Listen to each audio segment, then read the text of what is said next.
క్రీస్తునాథుని యందు ప్రియ సహోదరి సహోదరులారా, యేసుక్రీస్తు నామమున మీ అందరికీ శుభములు. ఈరోజు మనం సామాన్య కాలం 12వ ఆదివారంలోకి ప్రవేశించి ఉన్నాము. ఈనాటి దివ్య గ్రంథ పట్టణంల ద్వారా తల్లి శ్రీ సభ తన బిడ్డలమైన మనకు మన జీవిత తుఫానుల మధ్య కూడా క్రీస్తు మనతో ఉన్నాడని గుర్తు చేస్తుంది, ప్రోత్సహిస్తుంది. యోబు గ్రంథం నుండి తీసుకొనబడినటువంటి మొదటి పట్టణము మరియు సువిశేషము దేవుడు సృష్టికర్త అని మరియు అన్ని సహజ భౌతిక ఆధ్యాత్మిక శక్తులు ఆయన ఆధీనంలో ఉన్నవని వెల్లడి చేయుచున్నవి. మన జీవిత గమనం మరియు ప్రపంచ చరిత్రను రాసే శక్తి కేవలం ఆ ప్రభువుకు మాత్రమే ఉంది. దేవుడు ఎప్పుడు మన జీవితంలోకి వస్తాడు అని ఈరోజు మనం యోబు గారి జీవితం ద్వారా మరియు అలల మధ్యలో అల్లాడుతున్నటువంటి 12 శిష్యుల ద్వారా చూస్తూ ఉన్నాము.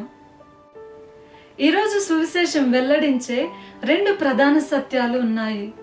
మొదటిది, మన జీవితం అనే నావలో క్రీస్తు మనతో పాటు ప్రయాణిస్తూ ఉన్నారు మరియు మనం పోరాడుతున్నటువంటి తుఫానులు ఆయనకు తెలుసు.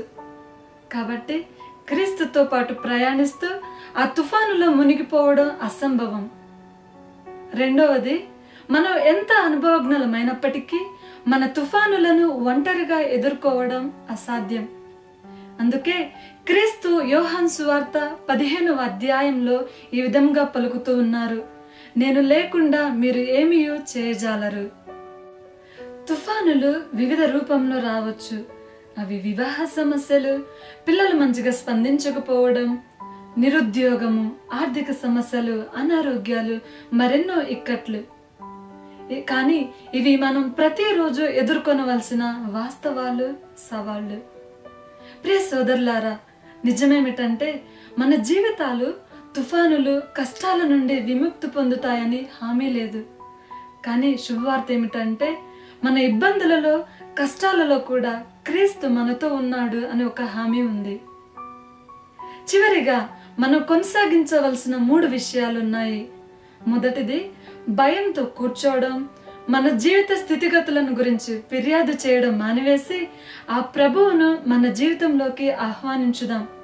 50వ కీర్తన 15వ అధ్యాయంలో ప్రభు ఈ విధంగా వాగ్దానం చేసి ఉన్నాడు, ఆపదలలో మీరు నాకు మొరపెట్టుడు, నేను మీ ఇక్కట్టులను తొలగింతును. రెండవది, త్రిత్వైక సర్వేశ్వరుని యందు ప్రగాఢమైన విశ్వాసం, నమ్మిక కలిగి ఉండాలి. మూడవది, అన్ని పరిస్థితులలో, అన్ని వేళలో మనము దేవునికి కృతజ్ఞతలు తెలుపుతూ ఉండాలి. ఎందుకంటే ఆయన ప్రేమ, దయ, కనికరము శాశ్వతమైనవి.